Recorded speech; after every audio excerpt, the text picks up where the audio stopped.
Hello mes amis du Feng Shui, ça fait longtemps que je ne suis pas venue sur YouTube, mais j'avais peu de temps et il faut vraiment que je revienne.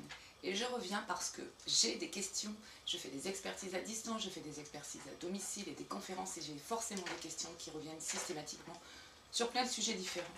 Et ce dont je voulais vous parler aujourd'hui, c'était d'une orientation en particulier qu'on appelle le sud-est. Le sud-est sur votre plan, c'est-à-dire où se trouve la pièce du sud-est sur votre plan général, mais aussi vos angles ou vos murs sud-est de chacune de vos pièces. Donc ce qui est intéressant, c'est d'aller les observer.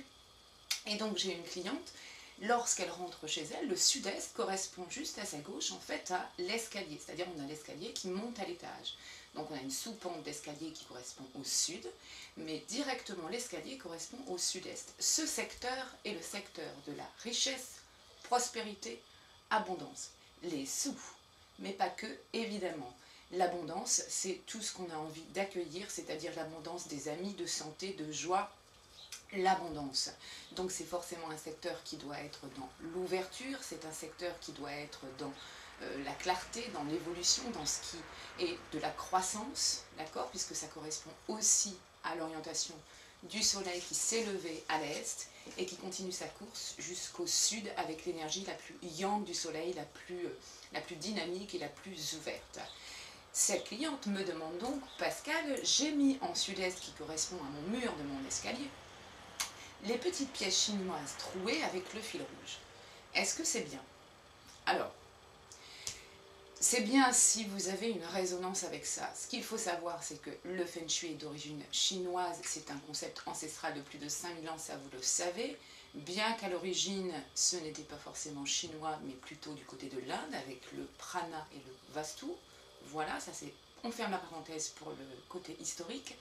Mais en tout état de cause, bien sûr, l'origine chinoise a apporté le folklore, la croyance, mais ce sont leurs folklore, ce sont leurs croyances. Alors si évidemment vous lisez dans tous les livres et vous regardez sur le web et que vous regardez un petit peu tout ce qui concerne le Feng Shui et qu'on vous dit qu'il faut mettre les petits chats maniki, je ne sais plus comment ils s'appellent, qui font coucou, des pièces chinoises trouées, des têtes de lion dorées devant les portes et un dragon superbe avec une tête absolument hideuse qui vous fera peur chaque matin, mais c'est bien de le mettre parce que c'est formidable pour la santé, il n'y a pas grand chose qui va se passer.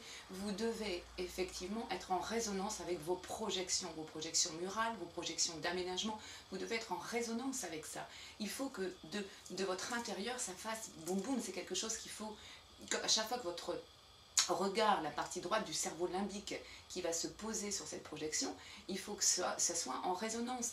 Alors, si effectivement, vous avez une résonance avec les pièces chinoises trouées, bon, alors déjà, les pièces chinoises, elles sont trouées dans le secteur sud-est, richesse, abondance, si vous voulez déjà, bien, c'est peut-être pas, voilà. Maintenant, j'ai aussi un client qui, effectivement, pour lui, l'abondance, le luxe, ce qui résonne en tant qu'argent, correspond aux voitures, ça correspond aux voitures et aux motos. Alors si effectivement, oui, pour la personne, une Ferrari rouge ou une Harley Davidson, c'est un symbole de richesse et d'abondance, mais oui, mais venez mettre effectivement une Ferrari rouge ou une Harley Davidson en photo ou en statuette, je ne sais pas, ça doit résonner avec vous. Donc c'est quelque chose qui doit vous être propre, ok? Donc si effectivement, vous, ce sont les perroquets, des pans, la forêt, une image de Bali, venez mettre une image formidable de la luxuriance d'une forêt balinéenne. Vous comprenez ça? Voilà, c'était important que je fasse le point là-dessus. C'est le sud-est, richesse, prospérité, abondance, mais tous les secteurs, toutes les orientations doivent correspondre avec votre résonance. Ce que je vais mettre chez moi dans les aménagements et dans mes projections murales ne va pas vous correspondre à vous. Moi, ça résonne pour moi. C'est quelque chose effectivement qui me fait battre le cœur, tirer le sourire à chaque fois que je passe devant. Mais si vous venez ici chez moi et que vous regardez, peut-être ça ne vous fera rien du tout. C'est quelque chose qui vous est propre. Voilà, essayez de réfléchir un petit peu à ça. Observez vos orientations et vos secteurs, et alors en particulier celui-ci dont on est en train de parler, et regardez un tout petit peu ce que vous auriez envie de projeter ce que vous auriez envie. Alors si ça correspond comme ma cliente à un escalier, à chaque fois que vous montez et à chaque fois que vous descendez, ce que vous auriez envie de voir et ce qui vous tirerait un peu la joie au cœur à chaque fois que vous passez devant. La richesse, prospérité, abondance, je finis avec ça. C'est bien sûr aussi l'appréciation et la reconnaissance de ce que vous avez déjà, c'est-à-dire la gratitude. Eh oui, parce que pour être prêt à accueillir quelque chose d'autre, soyons déjà en reconnaissance et soyons déjà en merci de tout ce que vous avez déjà. Parce que oui, vous avez déjà énormément de choses. Vous n'avez peut-être pas la santé, mais vous avez un toit. Vous n'avez pas le toit, mais vous avez la santé. Réfléchissez, vous avez forcément. Listez chaque jour 3 ou 5 gratitudes par jour, parce que en conscience, petit à petit, vous allez vous rendre compte effectivement que vous êtes déjà riche et abondant. Et à partir du moment où on se rend compte qu'on est déjà riche et abondant, ça veut dire qu'on est prêt aussi à accueillir d'autres richesses et d'autres abondances.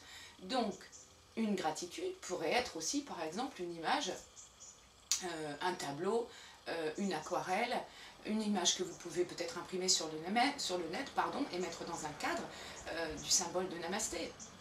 Et oui, la reconnaissance, la gratitude, merci. Et forcément, sinon vous montez l'escalier ou si vous descendez l'escalier et à chaque fois que votre regard, votre cellule réticulaire va se projeter et va regarder ce tableau, ça va impacter effectivement et ça va résonner en gratitude. Et donc c'est quelque chose qui va forcément venir en vous sur la reconnaissance et le merci. Et chaque jour ça, vous êtes dans la reconnaissance et le merci chaque jour. Et il y a peut-être effectivement là des choses qui vont commencer à arriver dans votre vie, d'abondance, de richesse et de prospérité. À bientôt!